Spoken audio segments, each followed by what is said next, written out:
গ নম্বরে বলছে যে মাস শেষে মালিকানা সত্ত্বের পরিমাণ নির্ণয় করো। তোমার এটা কত সালে আছে? 2017 সালের জুলাই মাসের 1 তারিখ।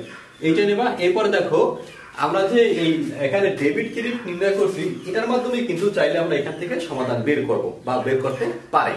দেখো এইখানে মূলত আছে তোমার জুলাই মাসের 1 তারিখ মালিক যে নগদে আনছেলে এবং পণ্য ক্রয় করছে, এই 1 তারিখ যেটা আছে সেটা কিন্তু প্রারম্ভিক মূলধন।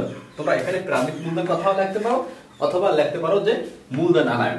দেখো এখানে মূলধন আমরা পাইছিলাম কত? 1,95,000 টাকা। অর্থাৎ সে যে নগদ এবং ক্রয় আনছে এই দুটো যোগ করলে যেটা হয় ওইটাই প্রারম্ভিক মূলধন। তাহলে আমি সেটা নিচ্ছি এখানে মূলধন আনায়ন 1,95,000 টাকা।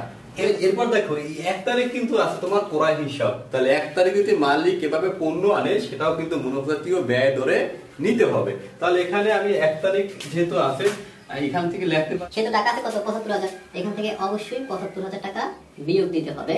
তাহলে থাকে কত? 1,20,000 টাকা। এটা গেল। এবার দেখো আমরা 4 তারিখে যদি যাই, 4 তারিখে আছে আয়ব্যয়পত্র হিসাব, নগদান হিসাব। এখানে দুইটাই কিন্তু সমান, তার মানে এটা যাবে না। এবার দেখো আছে তোমার 12 তারিখ ক্রয় হিসাব এবং নগদান হিসাব। ক্রয় হিসাব কিন্তু এখানে আমরা ব্যয় লিখছি, তাহলে এটা মুনাফাজাতীয় ব্যয় থাকলে এখান থেকে কিন্তু অবশ্যই বিয়োগ দিতে হবে। তাহলে আমরা এখানে লিখতে পারি যে 12 তারিখ আলাদা আছে কত? 30,000। তাহলে এখান থেকে 30,000 বিয়োগ দিলে থাকে 90,000 টাকা।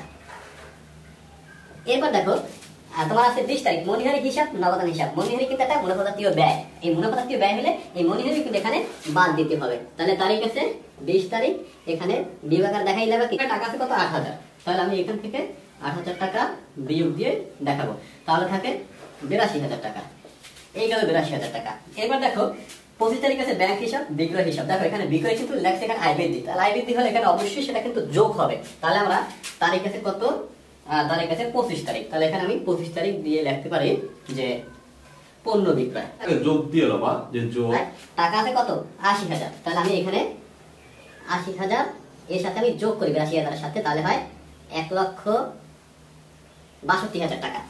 এবার দেখো 30 তারিখে আছে তোমার উত্তোলন হিসাব এবং নগদান হিসাব। উত্তোলন যদি থাকে সেটা কিন্তু অবশ্যই মালিকানা সত্ত্ব বা মূলধন থেকে বিয়োগ যায়। 30 তারিখ দিয়ে লিখতে পারি মাইনাস আকারে যে উত্তোলন আছে 5,750 টাকা।